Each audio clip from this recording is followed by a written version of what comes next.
You did everything right. The degree, the extra hours, the professionalism that cost you things you didn't even notice you were paying. You built the resume they said to build, stayed late when everyone else left, and delivered work that quietly held entire departments together. And somehow, the people moving up were never quite you. You watched it happen enough times that you stopped calling it bad luck. But you didn't yet have a name for what it actually was. Here is the name. There is a second rulebook operating inside most offices. It has always been there. It was just never handed to you. By the time this is over, you will see it clearly, and what you see cannot be unseen. You are 35. You are good at your job. You have always been good at your job. You open your laptop before 7 most mornings, not because someone is watching, but because you have learned that preparation is the only variable you can fully control. You reread your emails before sending them. Not once. You adjust the tone, soften the edge, remove the sentence that could be read as too direct, then put it back, then remove it again. You are not anxious by nature. You became anxious here, slowly, in response to an environment that kept giving you unclear feedback on things you couldn't quite name. In meetings, you prepare more than anyone else in the room and speak less than most of them. You have learned to wait for the right moment. The right moment rarely comes. You make a point and it lands in silence. Then 3 minutes later, someone else, someone with less context, less preparation, and more ease, makes the same point in slightly different words, and the room responds. Someone writes it down. You do not explode. You recalibrate. You try again next week. This is the pattern, and the pattern has been running for longer than you want to calculate.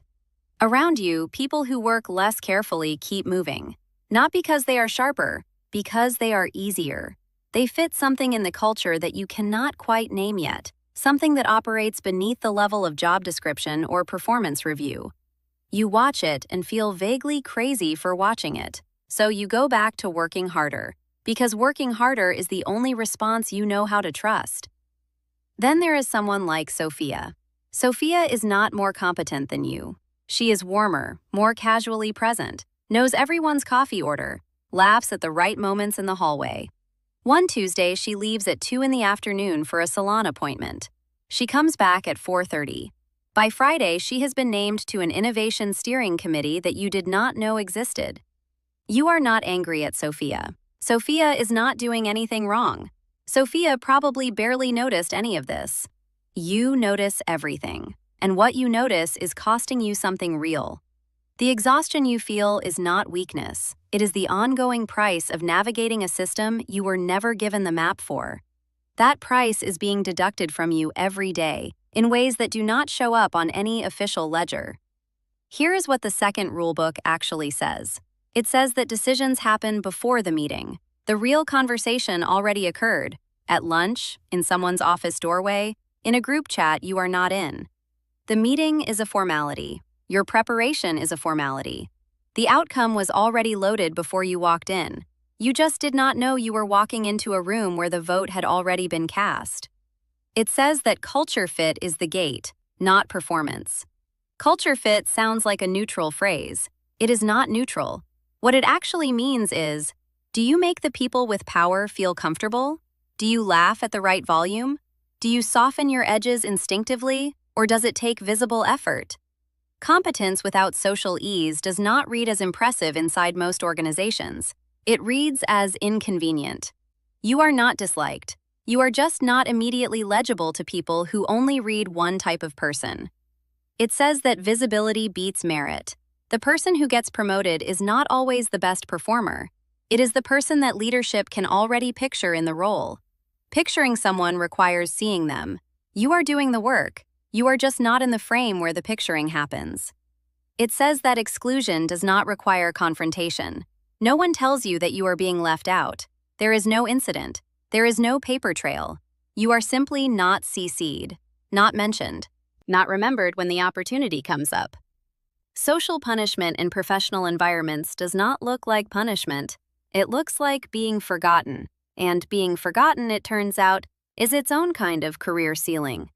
The vague feeling you have had for years, the one that something is off, that the feedback doesn't quite match the work, that the math isn't adding up. That feeling was accurate. It was never paranoia. It was pattern recognition operating just below the level of language. You were reading the room correctly. You were just reading only the visible room. What the invisible room costs you is harder to measure. On the surface, you work harder. You go deeper into every project, prepare more thoroughly, deliver more carefully. Underneath that, your nervous system is running a background program that never fully switches off. You read the tone of every reply. You reconstruct conversations after they end to check if you said something wrong. You monitor your own face during feedback. You soften your language before sending, then worry it came across as too soft. This is not a personal deficiency. This is what unstable social environments train people to do.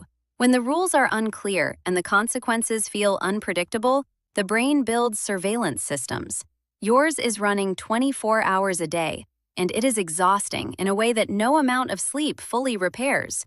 The burnout you feel is not just about hours. You know this already, even if you haven't had the exact words for it. The hours are long, but the hours are manageable. What is not manageable is the constant monitoring of your own behavior in an environment that keeps sending you signals you can't fully decode. You are not tired from the work. You are tired from watching yourself do it. And then the framing starts to shift in ways that are almost insulting in their precision. Your output is fine. It has always been fine. But your attitude comes up. Your communication style is mentioned. You are told you need to work on stakeholder management in feedback that somehow never specifies what you did wrong. These are not assessments. They are codes. They mean you are not making the people around you comfortable enough. And in an environment that runs on comfort and legibility, that reads as a performance issue. It is not a performance issue. But by the time you figure that out, it is already in your file. Sophia, meanwhile, same quarter. Sophia misses a deliverable, genuinely misses it, and her manager sends a gentle message asking if everything is okay and whether she needs support. You have missed nothing. You have a note about managing stakeholder expectations. The contrast does not feel dramatic. It feels quiet and specific, and precisely the kind of thing that is impossible to prove and impossible to ignore. Sophia is not the villain here. She never was. And the system is not a villain either. It is simply built in a way that was not built for you. You are not becoming difficult. You are responding normally to an environment that was not designed to include you, and the responses that look like problems, the guardedness, the over-preparation, the social fatigue, are direct outputs of what that environment produces in people it cannot easily categorize. Here is the wider picture. This is not about your specific company or your specific manager or Sophia. This is about how organizations are structurally incentivized to protect themselves, and the people inside them are secondary to that function.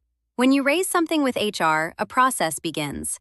The process is not designed to resolve what you experienced. It is designed to absorb it, document it, and neutralize the liability.